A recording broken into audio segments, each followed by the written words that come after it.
नमस्कार श्रोते हो. मृदगंध कथेचा 8वा भाग घेऊन लगेच तुमच्यासाठी हजर होत आहे. बोरवनात मेघांनी गच्चबुच्च दाटी केली असताना दभाशी वाऱ्यांनी मेघ आणून भर घालत श्रावण झड लावली. तापीकाठ व अनेरकाठच्या घोषात तुंबाड घनघोप होत पाऊस रतीप घालू लागला. लोकांना घराबाहेर पडणं मुश्किल झालं. 4-5 दिवसांपासून सूर्यनारायणाचं दर्शन नव्हतं. नुसती झगार पसरली होती. शेते, रस्ते पाणी वगळू लागले. जुनी धाबी गळू लागली. मध्येच सुटलेल्या वाऱ्याच्या सुरकीनं मुरदाळ सरदाळलेल्या भिंतींना तडे जात ढासळू लागल्या. जणू आभाळाला फार मोठं दुःख झालं असावं म्हणून ते रडत असावं. अशा झगारीत सातारहून गाडीनं कंजारला तट्ट फुगत नागिणीगत फुसकार मारत वाहणारी अनेर नदी ओलांडत बोरवण गाठलं. गाडी माडीच्या अंगणात उभी राहताच अप्पा व रमेशनं हाताचा आधार देत कल्याणीस माडीत नेलं. मी भर पावसात दोन्ही वाड्यातल्या बायांनी गर्दी केली. नुसता आकांत. पण त्या आकांतातही कल्याणी खांबास रेलून बसत माडीच्या आढ्याकडं पाहत मूक आक्रंदू लागली. ना रड ना आक्रोश, पण आत ज्वालामुखी धगधगत असल्यागत. 2-3 दिवस बोरवणला दुःख पालटवत पुन्हा कल्याणी सातारला नेण्यात आलं. पण पुतळ्यागत स्तब्ध कल्याणीचं बोरवणात येऊनही दुःख पलटलंच नाही. अक्काला सुरेंद्र शहीद झाल्याचा फोन आला नि जो झटका बसला त्यानं ती दवाखान्यातच ICU मध्ये होती. पण 1 महिन्यातही रिकव्हर न होता अक्काही मुलाच्या वाटेवर निघून गेली. अप्पा 1 महिन्यापासून सातारलाच तळ ठोकून होते. फक्त 4 दिवस बोरवणात कल्याणीसोबत दुःख पालटवण्यासाठी आले होते तितकंच. अप्पा 1 महिन्यापासून सातारलाच तळ ठोकून होते. फक्त 4 दिवस बोरवणात कल्याणीसोबत दुःख पालटवण्यासाठी आले होते तितकंच. त्यांनी भाच्याच्या दुःखातच बहिणीचं दुःख पेलत बहिणीचं क्रियाकर्म आटोपलं. पण या दुःखापेक्षाही जास्त दुःखाचा डोंगर त्यांच्यापुढे उभा होता तो कल्याणीचा. कल्याणी तर कोमात गेल्यागत मुकीच झाली होती. अक्काच्या नवऱ्यानं गडगंज संपत्ती कमावली होती. पण आता तिचा काहीच उपयोग नव्हता. संपत्तीचा उपभोग घेणारं कुणी असलं तर तिचं महत्त्व, अन्यथा संपत्ती ही वांजोटीच ठरते. यानं अप्पास कड दाटून आला. आपण इथं राहणं शक्य नाही व कल्याणीसही इथं एकटं ठेवणं शक्य नाही. म्हणून अक्का गेल्यानंतर महिना झाला नि अप्पा व द्वारकामाईनं कल्याणीस समज घालत बोरवणला आणलं. रात्री माडीवरच्या मजल्यावर खिडकीतून ती अंधाऱ्या क्षितिजाकडं पाहू लागली. एकांतात आज सुरेंद्र गेल्यानंतर प्रथमच टचकन आसवे ओघळत गालावर आली नि तिनं जोरानं अप्पास टाहो फोडत साद घातली. अप्पा, काकी, रमेश व उमेश सारी धावत वर आली. अप्पानं पोरीस छातीशी लावत रडत समज घालू लागले. त्यांना पोर रडली याचं समाधानच वाटलं. निदान दुःखाचा निचरा होईल. द्वारकामाईनं कपाळावर थोपटत तिला झोपवण्याचा प्रयत्न केला. कल्याणी लग्न होऊन सातारला गेल्यापासूनचा पट आठवू लागली. घरात आपली भाचीच सून आली याचा नाहीतरी अक्कास आनंदच झाला. 8-10 दिवस कल्याणी बापूलाच आठवत राहिली नि मग पण सुरलेला सुरेंद्र दररोज पिऊन धुंद होऊ लागला. 2-3 दिवस रिसेप्शन चाललं. नंतर मग रंग दिसू लागला. ती रात्र आलीच जिची कल्याणीस भीती होती. अनेरला बांध घालत तिचा मूळ प्रवाह बदलण्याचा कितीही प्रयत्न केला तरी पाणी लांबपर्यंत तुंबेल किंवा बांधच फुटेल, पण प्रवाह लगेच व सहजासहजी बदलेल कदापि शक्य नव्हतं. पावलं वाजली. धडधड थरथर वाढली. उंची मध्य रिचवलेला महागडी अत्तर मारलेला सुरेंद्र आला. त्या अत्तराच्या घमघमाटात तिचा जीव घोटू लागला. त्यात तिला हवा असणारा मृदगंध जाणवतच नव्हता. कल्याणी सजन चौधरी, सांप्रत कल्याणी सुरेंद्र उर्फ चौधरी. मॅडम काय म्हणू मी? जाऊ दे, चौधरी मॅडमच बरं. तर कसा आहे मॅडम? 8 दिवस होऊनही मी आपल्या सजवलेल्या महालात फिरकलो नाही. तुम्हास तर चला बरं झालं, सुटका होते असंच वाटत असावं. सुरेंद्रनं बोलता बोलता कपाट उघडत दुसरी बाटली फोडत ग्लास भरला. बुचाचा आवाज येताच व ग्लासात फेसाळणारं मद्य पाहून मामा, मला मनासारखी मुलगी मिळाली नि कालपासून मी दारू सोडली. वचन दिलं होतं ना आपणास? मी वचनाचा पक्का. हे सुरेंद्रचं वाक्य आठवलं. वचन पाळणारी ठराविकच जन्मास येतात याचीच तिला जाणीव झाली. कुठे होतो मी? तर पहा, मला काही प्रश्न पडलेत. त्याची उत्तरं तुमच्याकडून हवी आहेत मला चौधरी मॅडम. ग्लासातली घोटत सुरेंद्र तिच्या पलंगासमोर खुर्ची ओढत बसला. कल्याणी खाली मान घालत शांत बसली. चौधरी मॅडम, मला मूकपट पाहण्यात स्वारस्य नाही. माझे साधेसे प्रश्न आहेत. मी तुमचा हात मागितल्यावर बापू मामात झटका का यावा? पुढचं ऐकण्याआधीच बापूंचा नामोल्लेख होताच सुरेंद्रकडं पाहत कल्याणीच्या डोळ्यात पाणी तरळलं. तिच्या गालावरील आसवे बोटावर घेत टिचकीनं त्यानं हवेत उडवले. आसवाच्या आड प्रश्न वाहणार नाहीत मॅडम. 2 वर्षात किती आसवांचे पूर वाहिलेत हे मी अनुभवले. पण त्यानं प्रश्न सुटत नसतात. त्यानं पुन्हा ग्लास भरत तोंडास लावला. बापू मामा गेले. एकर एकर वतनासाठी एकमेकाचा जीव घेणारी माणसं खेड्यातली. तरी हरिश्चंद्र होत अप्पासाहेब आपल्या पुतणीसाठी सारी जमीन द्यायला तयार होत पुतणीचं लग्न कुणाशी लावणार होते? खरंच अप्पू मामा, यू आर सिम्पली ग्रेट. पण मामा म्हणून नाही तर काका म्हणून. सुरुवातीस मला ही पोकळ धमकीच वाटली, म्हणून मी निगरगट्ट होत राहिलो. पण मला खरा धक्का तेव्हा बसला, या आमच्या बिलंदर मामानं खरंच बोजा उतरवत जमिनीचे खरेदीपत्र तयार केले. मला तो कोण की ज्याला पुतणीला देता यावं म्हणून अप्पा जमीन देऊन आपल्या पोटच्या पोरांना उघडं पाडून वचनपूर्ती करायला निघाले. तो कोण या प्रश्नानं धिंगाणा घातलेला असताना मी निघायची तयारी केली. कारण गडगंज संपत्ती असताना मामाची जमीन घेण्या इतपत लाचारी आमच्या रक्तात नाहीच. एरवी फकीराबाबा देत असताना माझ्या आजोबा वडिलांनी लाथाळली नसतीच. म्हणून परत निघण्याचं ठरवत असतानाच रात्री तू भेटली नि लग्नास तयार असून उद्याच महादेवासमोर लग्न करू सांगितलं. मला पुन्हा धक्का. नाशिकला बापूंची विधी करायला गेले नि काहीतरी चाकं फिरली हे मी ओळखलं. लग्न झालं नि तो कोण हा सवाल अनुत्तरित राहिला. त्याचंच उत्तर मला हवं आहे. मी तुला अवधी देतो. मला माहिती आहे प्रश्न अवघड व जिव्हारी लागणारे आहेत. तुला उद्यापर्यंत उत्तर देण्यास अवधी आहे. कल्याण बोलला व बाहेर पडला. कल्याणीनं तो जाताच दरवाजा लावला आणि ढसाढसा रडू लागली. दुसऱ्या दिवशी तेथूनच सुरुवात. बोला चौधरी मॅडम. अप्पा कुणासाठी एवढं दान देत नकार देत होते मला? बापूंनी ही कलटी मारत कातडी बचाव धोरण स्वीकारत स्वर्ग गाठला. थोडक्यात तो कोण? कल्याणी समोर बसत तो तिच्या डोळ्यातून काळजात उतरून गोतखोरी करू लागला. सौभाग्यवती स्त्री सौभाग्यवती होताना कपाळावर जेव्हा गरका लावते वा कुंकू लावते तेव्हा त्या कुंकवाखालीच तिचा भूतकाळाचा सागर ती गाडते. ती त्यात पुन्हा डोकावणं म्हणजे गटांगळ्या खाणंच. खानदानी मुलगी ते पातक करतच नाही. शहाण्या मर्दानंही त्या कुंकवाखालील भूतकाळात न शिरणं हिताचं. चौधरी मॅडम, मला धडा नका शिकवू किंवा प्रयोगातून निष्कर्ष काढायला नका लावू. उत्तर द्या. तो कोण की ज्यासाठी मला सारेच ठोकरत होते? पाया पडते आपला. या घराच्या उंबऱ्याबाहेर जराही वाकडं पाऊल दिसलं तर शूट करा. पण भूतकाळात का उगाच गोतेखोरी? ठीक आहे, नका उत्तर देऊ. मी पाहतो काय करायचं ते. कल्याणीस वाटलं नवीन राग निघेल. आपल्या वागणुकीनं आपण करू बदल. दुसऱ्या दिवशीच सुरेंद्रराव सीमेवर परतले. कल्याणीस कल्पना न देता न भेटता नंतर फोनवर बोलणं तरी अक्कांशीच, पण कल्याणीशी कधीच नाही. कल्याणी फागातल्या होडीगत दररोज जळत राहिली. पण हे जळणं कुणासाठी हे तिलाही कळेना. दिवस जाऊ लागले. सातारला काम काहीच नाही. साऱ्या कामास कामवाल्या बाया. अक्कासोबत बोलणं वाचन मंदिर यात ती आला दिवस घालवू लागली. तोच आई गेली व ती बोरवणला आली. सुरेंद्रराव येतोय सांगत आलेच नाही. 15 दिवस बोरवणला थांबले असताना 2-1 वेळा कल्याण दिसला ओझरता, पण दुःखाचा प्रसंग म्हणून तिला बोलणं शक्य नव्हतं.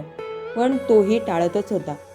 रमेशनं कल्याण मळ्यात आला व बोरीच्या झाडाजवळच बेफान होत कल्याणी ओरडत असल्याचं सांगत, ताई कल्याण बाबा वेडाच होईल ग, समजव त्याला म्हणून विनवलं.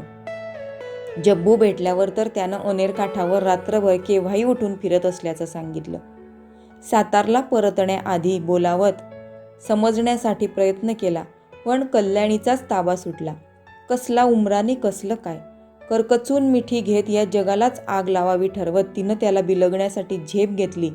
पण पुन्हा तेच, तापी काठानं अनेरच्या पाण्यास थोपवावं तसाच कल्याण माडीबाहेर पडला. कल्याणी सातारला परतली व काही दिवसांनी सुरेंद्रराव बोरवणला गेले व तेथून सातारला आले. त्यांना पाहताच कल्याणीला वाटलं की आईच्या जाण्याचं सांत्वन करतील. ती रडू लागली, पण सुरेंद्रराव कडाडले. अहो चौधरी मॅडम, पुरे, मामी गेल्या पुरे. किती दिवस दुःख उगाळत बसणार? चला पुन्हा तोच सवाल जवाबाचा कलगीतुरा खेळूयात, सांगत त्यानं कल्याणीला खोलीत नेलं व दार धाडकन बंद केलं. चौधरी मॅडम, मी बोरवणला मामीसाठी गेलोच नव्हतो, माझं दुसरंच काम होतं. बरं, हा कल्याण सदा गायकवाड उर्फ डॉक्टर उर्फ कल्याण बाबा कोण हो? कल्याणचं नाव ऐकताच कल्याणी थरथरत भिंतीच्या आधारानं उभी राहिली. तिचं सर्वांग लाल होत कापरं भरलं. अहो मॅडम, तुमची ओळख असल्याशिवाय का बिदाईच्या वेळी तुम्ही त्याच बिलगल्या होत्या?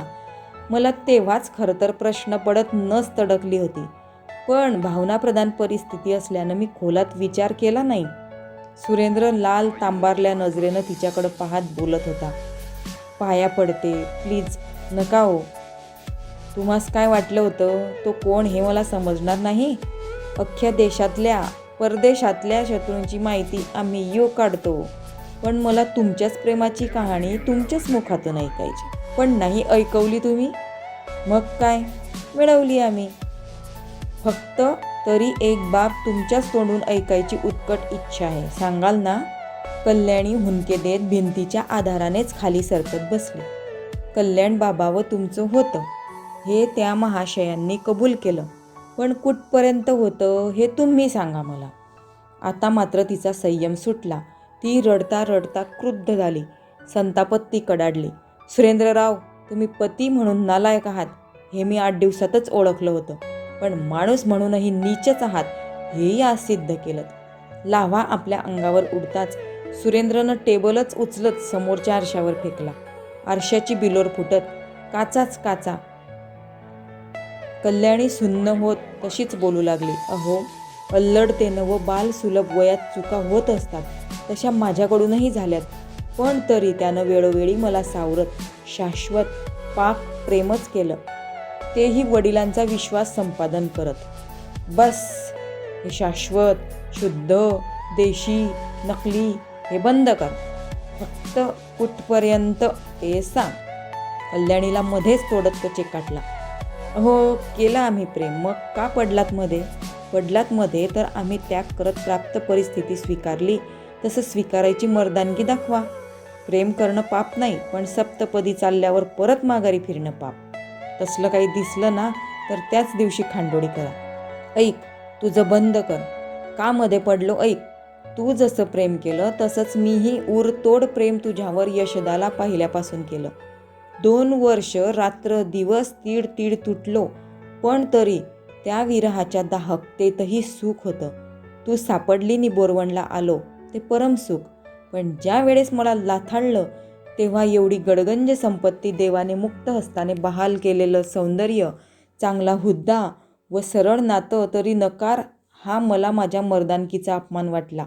आणि जेव्हा त्याही स्थितीत निगरगठ्ठ सारखा तुझ्या घरी 7-8 दिवस राहिलो, तेव्हा तर पौरुषत्व नपुसक झाल्यागतच झालं. नित्याच वेळी तू होकार दिला, पण तो होकार तू भावांची जाणारी जमीन वाचवण्यासाठी आहे हे मी ओळखलं आणि मला बदला घेण्याची संधी मिळाली. तेव्हाच मी ठरवलं की माझं पौरुषत्व नपुसक करणाऱ्या तुला मी बर्बाद करेन. हे ऐकताच कल्याणीनं भिंतीला डोका आपटत टाहो फोडला. आतापर्यंत तिला सुरेंद्र संशयाच्या संतापात असा वागतोय असंच वाटत होतं, पण सुरेंद्रचं हे बोलणं ऐकताच तिच्या संवेदनाच गारठल्या. मला नाकारून तू माझं प्रेम एकतर्फी ठरवलंस. आता तुला स्वीकारूनही माझ्याकडून काहीच मिळणार नाही. आयुष्यभर तुला कापुरा समान जळताना पाहायची आहे मला. मी मरेपर्यंत तुला मरू देणार नाही. जाळत राहीन, पाहत राहीन, माझ्या पौरुषत्वास नपुसक ठरवण्याचा बदला घेत राहील. कल्याण थंडपणे म्हणाला व खोलीबाहेर पडला. ती थिजत आकांत करत तिथेच रडत राहिली. कल्याण गोदाकाठी गोदेत सामावण्याचं सांगत होते ना, का ऐकलं नाहीस? प्रेमास पापाचा शिक्का नको म्हणून ना, पण तरी बदनामीचा शिक्का येऊ पाहतोय रे. पण मी सारं सहन करेन, जळत राहीन आयुष्यभर, मग कुणासाठीही असो, पण जगेन. नंतर सुरेंद्र तिला घेऊन लगेच सीमेवर परतला. कुटुंब सोबत आणणार म्हणून त्यानं आधीच चंदीगडला बदली करून घेतली. तिथं कल्याणीच्या छळास खरी सुरुवात झाली. रात्री कसल्या ना कसल्या कारणावरून दररोज लाथाबुक्क्यानं सुरेंद्रचा मार हा कल्याणीचा रतीबच झाला. दररोज नशेत मारणं नित्याचंच झालं. त्याचं जाळणं व पाहणं तर तिचं जळत राहत प्रमाण देणं सुरूच होतं. दिवसा पडल्या पडल्या ती विचार करी, कल्याण, बदलत्या परिस्थितीत नवीन संदर्भ जडू लागले तर जुन्या भावशून्य संदर्भाच्या सोबत नाही का रे जगता येणार? हे विचारलेले आठवे. पण इथं तर सुरेंद्र तसंही जगू देत नव्हता.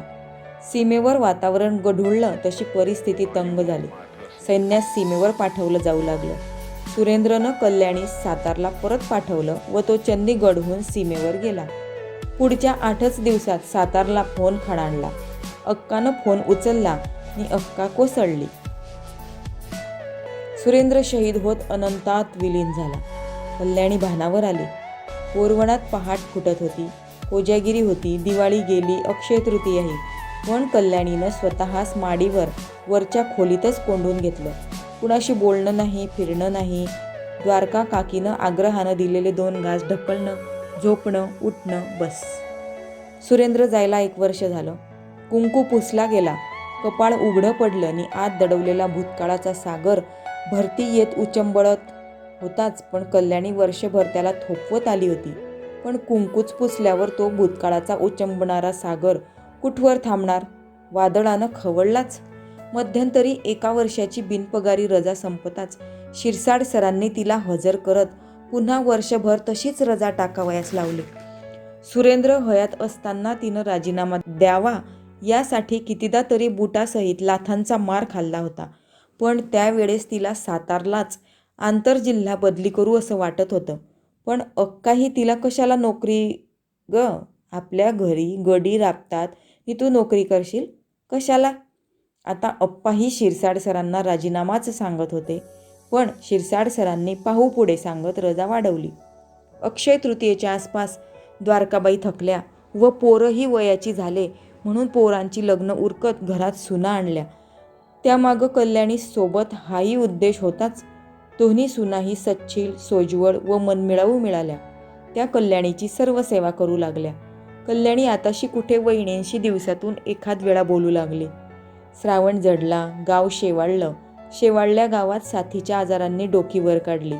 गावात आता कल्याणच्या जागी कन्नडचे चव्हाण म्हणून नवीन डॉक्टर आले होते. ते गावात फिरत. लोकांनी त्यांना कल्याण राहत होता तेच अप्पांचं घर सुचवलं आणि अप्पांनीही तितकीच कल्याणची आठवण येत राहील म्हणून राहायला दिलेलं. त्या गोष्टीस आता 5 महिने होत आलेले. चव्हाण डॉक्टर गावात रुळले असले तरी कुणालाच उधार उपचार करत नसत व रात्री कुणीही आलं तरी घरी जात नसत. असेल गरज तर पेशंटला घेऊन या हीच भाषा. उपचाराआधीच पैसे रोख आहेत का? हा पहिला सवाल. हो म्हटलं तरच पेशंटच्या अंगास हात लावणार. गावाला पदोपदी कल्याणबाबा आठवू लागला. पण पावसाळा असल्यानं नाक धरून त्यांच्याकडं जावंच लागे. कल्याणीस ताप चढला. रात्रीची वेळ म्हणून तात्पुरतं गावातल्याच चव्हाण डॉक्टरास बोलावण्याचा विचार करत अप्पानं उमेशला पाठवलं.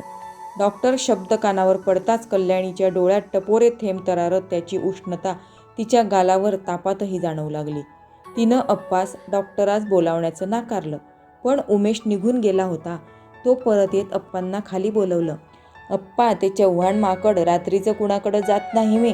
पेशंटला इथं घेऊन या असं म्हणताय. अप्पाला नुसत्या फोनवर तिन्ही खेड्यात पाण्या पावसात रात्री अपरात्री फिरणारा, स्वतःहून कधीच पैसे न मागणारा कल्याण आठवला. त्यांच्या डोळ्यात आग संचारली. कारण बऱ्याच लोकांनी डॉक्टरांची गाऱ्हाणी त्याच्याकडं केली होती पण अप्पा दुर्लक्ष करत होते.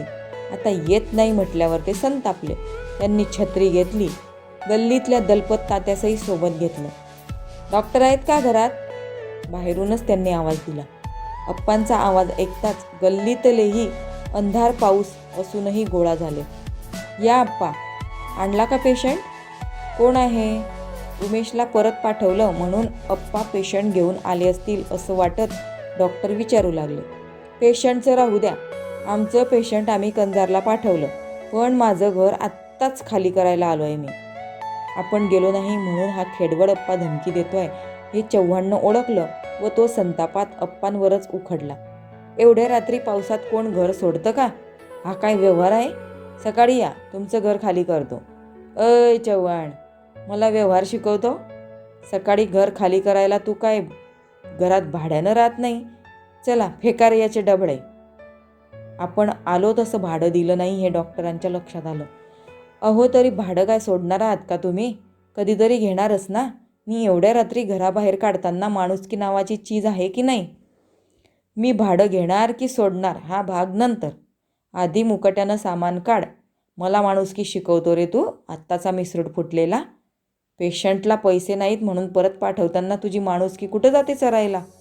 बाया बापड्यांना, म्हाताऱ्या कोताऱ्या, आजारी पेशंटला इथेच बोलवताना नाही आठवत माणुसकी? काढा रे याचा सामान, फेका. गर्दीला अप्पा गरजले. सर्वच एकदम गर्दी करू लागले, कारण 6 महिन्यात प्रत्येकाशीच चव्हाणनं डोकं लावलं होतं. त्यानं गर्दी व अप्पाचा अंदाज घेतला व पावसात त्याला घाम फुटला. तो अप्पांच्या पाया पडू लागला. अप्पा, आताच येतो, पण मला माफ करा. तुला अप्पाचंच काय, पण गावात कुणाचंच घर मिळणार नाही. तू 10 दिवस जरी फिरला तरी घर मिळणार नाही. आणि दुसरी गोष्ट म्हणजे आम्ही भाड्यासाठी कधीच घर देत नाही. मी दिलं तर भाडं घेत नाही, लक्षात ठेव. अप्पा, चुकलं माझं, मी लगेच येतो माडीवर. माडीवर नाही आला तरी चालेल, पण आजपासून कोणी केव्हाही आला तरी बॅग घेऊन लगेच उठायचं. आधी पैसे विचारायचे नाहीत. हा कुणी उधारी बुडवत असेल तर मला सांग, वर्षभराची साऱ्या गावाची उधारी मी देईल. भल्या माणसा, कोणत्याही गावात 8-10 अशी इरसाल असतातच जी उधारी देत नाही, पण त्यांच्यासाठी साऱ्या गावाला वेठीस धरताना लाज नाही वाटत तुला? सेवा करतोस की व्यापार? चव्हाणनं हातात बॅग उचलत माडी गाठली. सारं गाव अप्पाच्या दणक्यानं आनंदलं. बापू समोर एक शब्दही न बोलणाऱ्या अप्पाचा नवा अवतार गाव पाहत होतं. वरच्या खोलीत थरथरत त्यानं बॅग ठेवली. बॅग पाहताच कल्याणीस माडीवर बॅग घेत गोड गोड बोलत पेशंट तपासणारा कल्याण आठवला. चव्हाण डॉक्टर, ताईस ताप असल्यानं इंजेक्शन देता येणार नाही. मी औषधी देतो, त्यानं ताप उतरेल, मग सकाळी हवं तर इंजेक्शन देईन म्हणत होता. तर कल्याणच्या आठवणीत ती दंडावर इंजेक्शन घेण्याची तयारी करत होती व हातानंच दंड चोळत गालातल्या गालात हसत होती. चव्हाण तर केव्हाच निघून गेला. कल्याणी मात्र जुन्या संदर्भात घुटमळत रात्रभर जागली. चतुर्थीला गणपती बसले. मागच्या वर्षी दौलतराव ऐन गणपतीत गेल्यानं गणपतीत गोकुळ अर्जुन यांनी भाग घेतलाच नव्हता, तर बापू सुरेंद्रराव गेल्यानं अप्पांनी पण नाही. म्हणून साधेपणानं गाववाल्यांनी विसर्जन केलं होतं. पण यावर्षी गोकुळ अर्जुन यांनी 2 वर्षापूर्वीचा वचपा घ्यायचं ठरवलंच. विसर्जनाला अप्पा गेलेच नाही. आरती झाली व रमेश अर्जुनचे ढोल कडाडले. ढोलाचा आवाज कानावर पडला नि वरच्या खोलीतून न उतरणारी कल्याणी खाली उतरू लागली. अप्पा व द्वारकाबाईस एकदम धक्का बसला. द्वारकाबाई तिला धरत, ताई कुठे निघालीस ग, विचारू लागले. अप्पा, ढोल कोण वाजवताय? अप्पांनी तिचा हात धरला व तिला कमानीजवळ आणलं. तितक्या चालण्यानंही तिचे पाय लटपटू लागले. उजेडात तिच्या पाठीवरील सुरेंद्रच्या माराचे व्रण दिसताच अप्पांना ढवळून आलं. अप्पांनी अंगणात खुर्च्या आणावयास लावल्या व तिला बसवलं. कल्याणी समोरच्या चौकाकडं पाहू लागली. ढोलाच्या आवाजानं तिच्या चेहऱ्यावरील भाव झरझर बदलू लागले व तिला हवा असलेला आवाज ऐकू येईना. तो आवाज ऐकण्यासाठी ती पुढं सरकू लागली. अप्पांनी तिचा हात पकडत चौकात नेलं. अप्पांनी ट्रॅक्टरकडे गणपतीजवळ नेत तिला पूजा करावयास लावली व स्वतः पूजा करत, हे विघ्नहरा, मला उचल, हवं तर पण माझ्या मुलीस या विरहाच्या वेदनेतून मुक्त कर, चांगलं कर, आसवाच्या धारात विनवलं. दर्शन होताच तिला माई क्लिनिक असलेलं घर दिसलं व पायात त्राण नसतानाही वेगानं झेपावली. घर उघडच होतं. चव्हाण डॉक्टरांची बाई ओट्यावरून विसर्जनाची गंमत पाहत होती. कल्याणी उघड्या घरात घुसू लागली. अप्पा तिचा हात मागे परतवू लागले. अप्पा, कल्याण बाबाला भेटायचंय. कुठे आहे तो? ती भांबावल्यागत इकडे तिकडे पाहू लागली. अप्पा काही न बोलता तिला धरत उतरवू लागले. तितक्यात पावसातही सुरुवात झाली. तिकडं गोकुळ घोट्याचे ग्लासवर ग्लास रिचवत आखाड्यात मल्ल उतरावा तसा उतरला व मोठ्या वाड्यातील लोकांनी अर्जुनाचा ढोल सोडत त्याच्या कमरेस बांधला व त्यानं ढोल गुंगवला तशी मोठ्या वाड्यातली मुलं जल्लोष करू लागली. इकडं उमेशकडनं रमेशनं ढोल घेतला. 2 वर्षापूर्वी गोकुळचा ढोल फोडल्यानंतर 2 महिने कल्याणनं रमेशला ढोल कसा वाजवायचा, आक्रमकतेत नजाकत कशी आणावी, चेहऱ्यावर आक्रमकता दाखवावी पण ढोल नजाकतीत कसा वाजवावा हे शिकवून तयार केलं होतं. आपल्या वादनातले बारकावे त्यानं रमेशला तंतोतंत पढवले होते. गर्दीत रमेश घुसला व गोकुळ समोर ढोल बांधत उतरला. या वर्षीचा रमेश वेगळाच भासू लागला. जुगलबंदी रंगली. कल्याणी गणपतीकडनं ढोल वाजवणाऱ्या कडं सरकली. एक पोरग गोकुळ समोरच उड्या मारत नाचत होतं. त्याकडं पाहत कल्याणी अप्पाचा हात धरत नेऊ लागली. त्या नाचणाऱ्या पोरात तिला झब्बू दिसला. झब्बू, तिनं जोरात आरोळी ठोकली. पण ढोलात कुणालाच ऐकू जाईना. तशी ती पुढं पुढं सरकू लागली. नाचणाऱ्या पोरास धरत, जब्ब्या, तुझं कल्याण बाबा कुठं आहे? ते ऐकताच घोट्यानं तरर असलेल्या गोक्याचं पाषाण हृदयही फाटलं. तांबारलेल्या डोळ्यात आसवांच्या धारा लागल्या. अप्पा, कल्याण बाबाच बोलवाना. ओरडत ती पडणाऱ्या पावसात भिजू लागली. ते पाहताच रमेशला स्फुरण आलं. ताई, नाही कल्याण बाबा, तरी हा तुझा भाऊ हरणार नाही तुझ्यासाठी. पण टाहो फोडणाऱ्या कल्याणीला पाहताच व कल्याणमधला खरा ढोलकिया अनुभवलेला गोकुळ जोरानं हंबरला.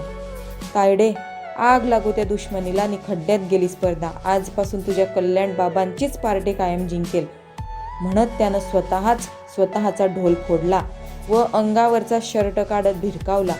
रमा, वाजव, तुमचीच पार्टी जिंको, पण या ताईला आपला बाप्पा लवकर चांगलं करू. सारेच जल्लोष करत नाचायला लागले. पण गोकुळनं अंगावरचं शर्ट फाडताच कल्याण आठवत ती शुद्ध हरपत अप्पांच्या अंगावर पडली. सायंकाळी तिला बरं वाटू लागलं. चव्हाण डॉक्टरनं येत इंजेक्शन देऊन गेले होते. रात्री तिला आईच्या वेळेस आलो तेव्हा जब्बू येऊन सांगितलेलं आठवलं. ताई, तू सातारला गेली आणि कल्याण बाबा वेड्यागत अनेर काठ धुंडाळतोय. मी नसताना तू काठ धुंडाळत होता. आता तू नसताना मला अनेर काठ धुंडाळत बदललेले संदर्भ शोधत वेड लागेल. अप्पांनी रमेशला जीप काढावयास लावत धुळ्याला तिला मानसोपचार तज्ज्ञाकडे नेलं. त्यांनी 1-1.5 तास कल्याणीचं काउन्सिलिंग केलं. पण ज्या ठिकाणी संदर्भ लगडले त्याच ठिकाणी जाळ दाह व्हायचा. एरवी भावशून्य संदर्भात जगण्याची कला कल्याणीला शिकलेच होते. डॉक्टरांना कल्याणी एकदम नॉर्मल वाटली. त्यांनी अशक्तपणाकरता व झोपेसाठी औषधोपचार करत परत पाठवलं. कंजारहून जीपमध्ये येताना नदी ओलांडताच परतीचा पाऊस झोडपू लागला. आधीच थंड जमीन, तरी तिला मृदगंध भासू लागला. नेमकी जीप पंक्चर झाली. गाडीत स्टेपनीही नव्हती. रमेशनं उमेशला फोन करत घरी पंक्चरवाल्याकडं पडलेली स्टेपनी आणावयास लावली. कल्याणी गाडीतून उतरत भिजू लागली. रमानं हात धरत मध्ये बसवलं. अप्पा, सांगा न याला, मला भिजू द्या. अप्पा तिला गाडीत बसवत छातीशी लावू लागले. त्यांना संदर्भाच्या जाणीवा लक्षात आल्या. पोरी, महाचूक केली तू. गेली असती जमीन तर व्यापार करून जगलो असतो, दुसऱ्याकडं राबून जगलो असतो, पण आज ही वेळ आली नसती. उमेश आला. त्यानं स्टेपनी दिली व बाईक फिरवली. तोच ती त्याच्या बाईकवर बसले. दादा, चल आपण बाईकवरच जाऊ. एकदा कल्याण बाबानं असंच मला नेलं होतं पडत्या पावसात. उमेशला आपण कल्याण बाबास फोनवरून सांगितलेलं आठवलं. अप्पा नाही म्हणत असताना त्यानं बाईकला किक मारले. या ताईसाठी गोक्या वैर विसरत बाप्पाकडं मागणी मागतो. अप्पा, तर माझ्या ताईला मी बाईकवर नाही नेऊ शकत. वेडेपणाची का असेना, पण फिटू दे तिची हौस. उमेश शांत गाडी चालवू लागला. गाडीच्या टाकीकडं सरकणारा कल्याण, पाऊस, मृदगंध यानं ती भान हरपत कल्याणला आठवत साठवू लागली. पण ताई पडू नये म्हणून उमेशनं गाडी थांबवत तिचे दोन्ही हात आपल्या कमरेस धरावयास लावले नि ती झरकन भानावर आली. धरणी पाणी पडूनही गारव्याच्या आगीत होरपळत राहिली. उमा, मला घेऊन चलणार रे कल्याण बाबास भेटायला. फक्त त्याला डोळे भरून पाहायचं एकदा. ती लहान पोरासारखा हट्ट करू लागली. नि उमेशही हंबरला. ताई, गाव आलंच बघ, तो आस्व लपवत हुंदका दाबू लागला. उमा, साऱ्या बदलत्या संदर्भांचा खेळ बाबा, कसला मानसोपचार नि कसलं काय. अप्पा आपले खुळे आहेत. एवढ्या जहरी नागाच्या डंखातून गावातल्या कल्याण डॉक्टरनं वाचवलं आणि साध्या तापासाठी अप्पा मला वेडी ठरवत धुळ्याला घेऊन गेले. ताईच्या या वाक्यानं उमा पुन्हा गदगदला. ज्या मृदगंधासाठी ती भान हरपत धावू पाहत होती, तो मृदगंध मात्र संदर्भ बदलवत जुन्या भावशून्य संदर्भात आपल्या डॉक्टरकीचं मास्टर डिग्रीचं शिक्षण मुंबईला आटोपत होता. मुंबईतल्या सिद्धिविनायक समोर संध्याकाळी तो एकदंत माझा. मृदगंध जेथेही असेल तेथे त्यास सुखी ठेव. हिंमत देत नव्या संदर्भात जगण्याची ताकद दे त्यास. मागणं मागत होता. सिद्धिविनायकानं त्याचं मागणं ऐकलं असावं. त्या रात्री तिला झोपेच्या गोळीनं म्हणा, मृदगंधानं म्हणा किंवा कंजार ते शिरपूर गाडीत जाताना साप चावल्याच्या आठवणी आठवत म्हणा, पण कल्याणी शांत झोप लागली. पण तिचा अनेरकाठ धुंडाळायचा अजून बाकीच होता. श्रोतेहो, कथेच्या पुढील भागासाठी लाईक, शेअर आणि सबस्क्राईब करायला विसरू नका.